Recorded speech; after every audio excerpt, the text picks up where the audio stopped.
Professor Yunus সরকারের এক meticulous উপদেষ্টা ফরিদা আক্তার, যিনি মূলত অনেকে বলেন যে সমালোচনা করেন, আমি অবশ্য বলি না, কারণ তার যথেষ্ট যোগ্যতা রয়েছে এনজিও ক্ষেত্রে। অনেকে বলেন যে তিনি স্বামীর কোটায় উপদেষ্টা হয়েছিলেন। তার স্বামী ফরহাদ মজার, তিনি মূলত ওই জুলাই বিপ্লবে মাস্টার মাইন্ড হিসেবে, one of the master mind হিসেবে কাজ করেছেন। তারই ব্রেন চাইল্ড এই আন্দোলন এবং আন্দোলনের ভাষাগুলো, আন্দোলন পরবর্তী সময়ে, আন্দোলনের সময় থেকে শুরু করে পরবর্তী সময়ে যে ভাষাগুলো ব্যবহার করা হয়েছে, এনসিপি সহ তাদের মানে সমন্বয়ক জুলাই যোদ্ধারা যে সকল ভাষা, যেসব ন্যারেটিভ তৈরি করেছে কিংবা বলেছে, সেগুলো সবই ফরহাদ মজারের তৈরি করে দেয়া, সাপ্লাই করা ভাষা, এটা অনেকেই মনে করেন, অনেকে বলেন। সেই ফরিদা আক্তার এবার নতুন করে আবারও প্রফেসর ইউনূস সরকারের চুক্তি নিয়ে ভেতরের গূঢ় রহস্য বের করে দিলেন। তিনি এবার সরাসরি বললেন যে এই চুক্তি প্রফেসর ইউনূস একা করেননি। তাহলে কারা করেছে? কি রহস্য? কেন আমরা এই আমেরিকার সঙ্গে দেশ বিক্রির চুক্তি নিয়ে সরকারি দল, বিরোধী দল, কোনো পক্ষের কোনো ধরনের কোনো কথা শুনছি না? সংসদে কেন এটা উত্থাপিত হচ্ছে না? সংসদে উত্থাপিত করতে চাইলে রুমিন ফারহানাকে কেন থামিয়ে দেওয়া হচ্ছে? তার মানে প্রসঙ্গ কেন গ্রহণ করা হচ্ছে না? কেন সংসদে একটিবারের মতো কোনো এমপি সরকারি দল কিংবা বিরোধী দলের এই প্রসঙ্গে বলছেন না? তার রহস্য ফাঁস করে দিলেন এবার ফরিদা আক্তার, এবং সাথে সাথে তিনি আরও কিছু কথা বললেন, সেগুলোও আমার কাছে বেশ মেটিকুলাস মনে হয়েছে। চলুন একটু জেনে দেখি এই রহস্য যেটা ফাঁস করলেন তিনি, সেখান থেকে আমরা কি বুঝব। এই চুক্তির পেছনে সবারই কি সম্মিলিত উদ্যোগ ছিল এবং সবাই কি নির্বাচনের আগে মরিয়া ছিল যে আমেরিকাকে তুষ্ট করে কিভাবে ক্ষমতায় আসা যায়? থাকবেন পলিটিক্স টিভির নিয়মিত আয়োজনে।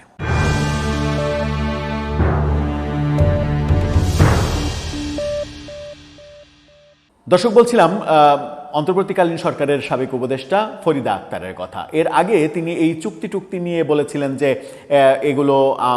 এগুলো আমি জানি না, এগুলো আমার সঙ্গে আলোচনা করা হয়নি, এইসব আলোচনায় আমি থাকিনি, আমি আমার কাজ করেছি, এ ধরনের বক্তব্য দিয়েছেন।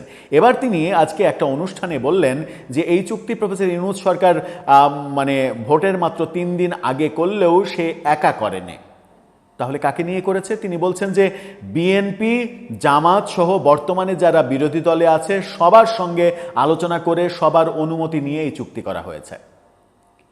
এতদিন তথ্য ছিল, বিএনপির যিনি এখন পররাষ্ট্রমন্ত্রী, তিনি বলেছিলেন যে বিএনপি এবং জামাতের সঙ্গে কথা বলে তাদের কনসার্ন নিয়েই এই চুক্তি করা হয়েছে।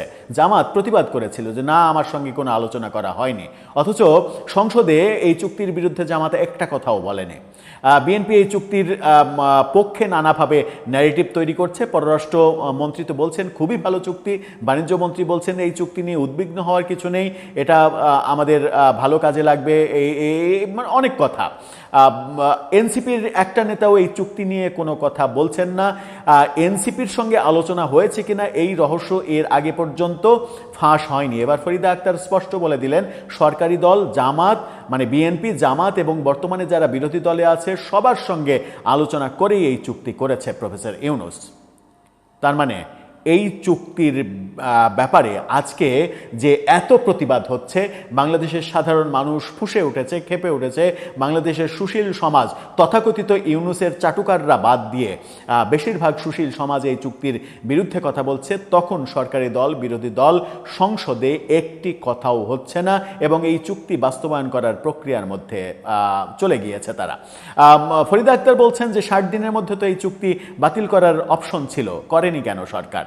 যদি এই চুক্তি খারাপই হতো তাহলে তারা বাতিল করত। তিনি বলেছেন যে এই চুক্তির যে কোনো বিষয় নিয়ে কোনো খারাপ যদি বিষয় থাকে তাহলে সেগুলো নিয়ে আলাপ আলোচনা করা যেতে পারে। অনেক কিছুই তিনি বলছেন যে অনেক কিছুই এর মধ্যে মন্দ আছে, খারাপ আছে, সেগুলো নিয়ে আলোচনা করা হোক, আলোচনা করে আমেরিকার সঙ্গে আলোচনা করে সমাধান করা হোক। তিনি নিজেই স্বীকার করছেন যে এই চুক্তির মধ্যে অনেক কিছু খারাপ আছে। আবার তিনি নিজেই বলছেন যে এত বড় সেন্সিটিভ একটা ব্যাপার, এত বড় একটা চুক্তি, এটা নিয়ে অবশ্যই সংসদে আলোচনা হওয়া উচিত, উন্মুক্ত আলোচনা হওয়া উচিত এবং জনগণের ম্যান্ডেট নিয়েই এটা বাস্তবায়ন করা উচিত। কি ভয়ঙ্কর কথা! ফরিদা আক্তার বলছেন জনগণের ম্যান্ডেট নিয়ে, জনগণের কনসার্ন নিয়ে এটা বাস্তবায়ন করা উচিত, এটা নিয়ে সিদ্ধান্ত নেওয়া উচিত।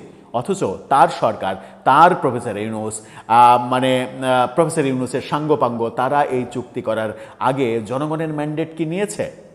প্রফেসর ইউনূস বিএনপির সঙ্গে কথা বলেছে, জামাতের সঙ্গে কথা বলেছে। বিএনপি আর জামাত কি বাংলাদেশের সব জনগণের প্রতিনিধিত্ব করে?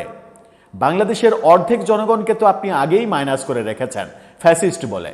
অর্ধেক জনগণকে কিভাবে, আমি যদি আওয়ামী লীগের 40% ভোট ধরি, তাহলে বাকি 10% ভোট আওয়ামী জোটের তো রয়েছে।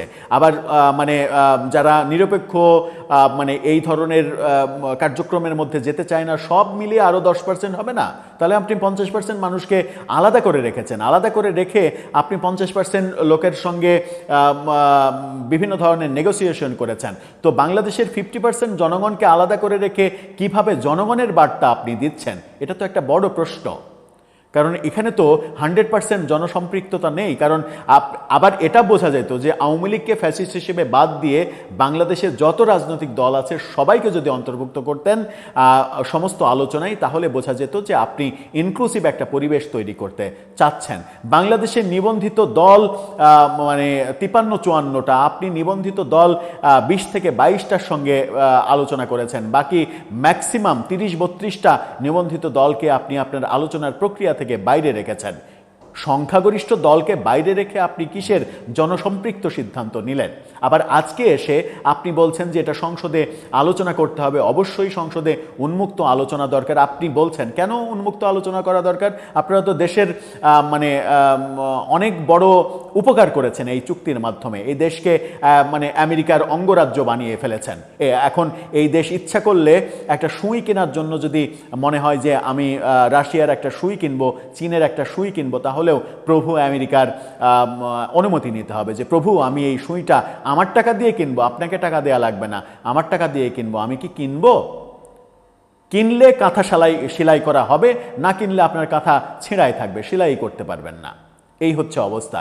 এই চুক্তি করে গেছেন এবং এই চুক্তির বিনিময়ে প্রফেসর ইউনূস দেশে বিদেশে কি কি পেয়েছেন আমেরিকার ডিপ স্টেটের কাছ থেকে, সেই হিসাবও হয়তো ইতিহাসে কোনো একদিন লেখা হবে।